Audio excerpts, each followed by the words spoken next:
హైదరాబాద్ మహానగరాన్ని నీటి సమస్య వేధిస్తోంది. ఎక్కడ చూసినా ట్యాంకర్ల హడావిడి కనిపిస్తోంది. బోర్లన్నీ ఎండిపోయి ట్యాంకర్ లేకపోతే బతికేది ఎట్లా అనే పరిస్థితి వచ్చింది.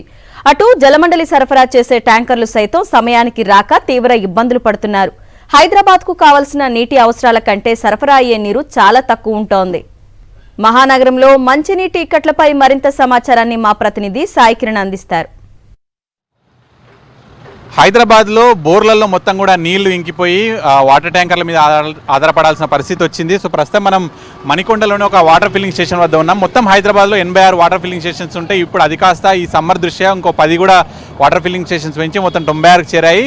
పొద్దున నుంచి రాత్రి వరకు వాటర్ సప్లై చేస్తూనే ఉన్నామనేటువంటిది వాటర్ ట్యాంకర్ డ్రైవర్స్ చెప్తున్నారు. ఒక వాటర్ ట్యాంకర్కి సంబంధించిన సరఫరాదారు ఉన్నారు. చెప్పండి, మీరు ఎక్కడెక్కడ ఏరియాలో సప్లై చేస్తారు, రోజుకి ఎన్ని చేస్తున్నారు? పంచవతి కాలనీ, సెక్రటరీ కాలనీ, మన డాలర్ హిల్స్, ఇదే సార్ మన గోల్డెన్ టెంపుల్. డైలీ ఒక డ్రైవర్ వచ్చేసి 15 to 18, 20 అంటే ఒక బండి రోజు 15 ట్రిప్పులు వేస్తారు అంతే సార్. అంటే ఈ సమ్మర్ కాకుండా మామూలుగా అయితే 2-3 ఒక్కోరు. గడిచిన గత సమ్మర్లకు ఈ సమ్మర్కు తేడా ఏంటి? ఇప్పుడు పెరిగినాయి, ఇంకా ట్రిప్స్ పెరిగినాయి. అప్పుడు 300 చేంజ్ పోతున్నాయి, ఇప్పుడు 450, 500 చేంజ్ పోతున్నాయి డైలీ. అంటే డైలీ 300, 350, 400 దాకా పోతున్నాయి మొత్తం కలిపి ట్రిప్స్. ఎందుకు తేడా? ఏ కాలనీలో ఎక్కువ ఇబ్బంది పడుతుంది? వాటర్ బోర్స్ ఎక్కడ వస్తలేవు కదా సార్, ఎక్కడైనా అంతే వస్తుంది వాటర్. రిజర్వేషన్ అంటే ఏమో సార్, ఆడ మెయిన్ బోర్ల వాటర్ లేదందుకే ఇప్పుడు మొత్తం ఇవే బుకింగ్స్ ఎక్కువ అయిపోతున్నాయి. ఇంకోటి ప్రైవేట్ ట్యాంకర్లు ఎక్కువ వస్తున్నాయి కదా, వాటి వల్ల కూడా కొంచెం తగ్గింది. మా బుకింగ్స్ ఏం తగ్గలేదు, వాటర్ మెయిన్. ఇప్పుడు పెద్ద పెద్ద బోర్లు వేస్తున్న వాళ్ళు అంతా అక్కడ తీసుకెళ్తారు కదా, అక్కడ దాన్ని బట్టి ఇంకా పక్కన అపార్ట్మెంట్ వాళ్ళకి తగ్గడం కూడా ఉంటుంది. ఇక్కడ వాళ్ళు కూడా ఎక్కువ సేల్ చేస్తారు.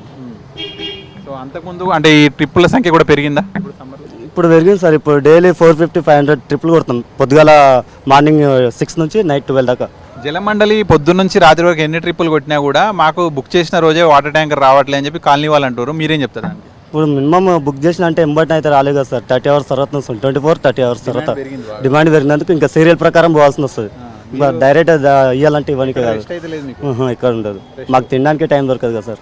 ఎందుకు అంటే ఇక్కడ ముఖ్యంగా హైటెక్ సిటీ, ఈ ఐటీ కారిడార్ ప్రాంతాలు, వటినాగులపల్లి, కొత్తగూడ, ఇట్లా ఈ ఏరియాలన్నీ కూడా, గచ్చిబౌలి ఏరియాలన్నీ కూడా హైడ్రైజ్ భవనాలు అనేవి విపరీతంగా పెరిగాయి. 60 అంతస్తుల భవనాలు, గేటెడ్ కమ్యూనిటీలు ఇవన్నీ కూడా పెరగడంతో బోర్లు విచ్చలవిడిగా వేసి గ్రౌండ్ వాటర్ను మొత్తం కూడా లాగేస్తున్నారు. సమ్మర్ వస్తే గడిచిన సమ్మర్కి ఈ సమ్మర్కి అయితే అదనంగా దాదాపు ఒక 3 నుంచి 4 వేల ట్యాంకర్లు రోజు సప్లై చేసేటువంటి బుకింగ్లు కూడా పెరిగినాయి అనేటువంటిది లెక్కలన్నీ కూడా చెప్తున్నాయి. అంటే ఒక రోజుకి దాదాపు 12,000 ట్యాంకర్లు సప్లై అవసరమయ్యేటువంటి గడిచిన సమ్మర్లో, కానీ ఈ సమ్మర్కి చూస్తే 15,000 ట్యాంకర్లు రోజుకు ఒక బుకింగ్స్ వస్తున్నాయి. అందులో కూడా 12,000, 13,000 సప్లై చేస్తే ఇంకొక 3-4 మందికి సప్లై చేయలేకపోతున్నాం అనేటువంటి కూడా చెప్తున్నారు. సో ఇంకా ప్రైవేట్ ట్యాంకర్లను ఆశ్రయించే వాళ్ళు కొన్ని వేలల్లో ఉన్నారు. వాళ్ళంతా కూడా ₹1,000 పెట్టి ఆ రోజు అపార్ట్మెంట్లలో నీళ్ళు అయిపోతే వాళ్ళు నింపుకుంటున్నటువంటి పరిస్థితి. సో ఇట్లా హైదరాబాద్లో వాటర్ స్కేర్సిటీ అయితే వచ్చేసింది. నీటిని ఎంత పొదుపుగా వాడుకుంటే అంత ఫ్యూచర్ బాగుంటుంది అనేటువంటిది నిపుణులు చెప్తున్నారు. నీరు ఉంది కదా అని చెప్పి వాడేసుకోవడం, అలాగే ఇంకుడు గుంతలు లేకుండా కాంక్రీట్ జంగల్లా హైదరాబాద్ను మార్చేయడం వల్ల ఇంకా రాను ఫ్యూచర్ చాలా కష్టమైపోతుంది అనేటువంటిది కూడా పర్యావరణవేత్తలు చెప్తున్నారు. విడుదల రమేష్ రెడ్డితో కలిసి సాగిరెడ్డి, సాక్షి న్యూస్, హైదరాబాద్.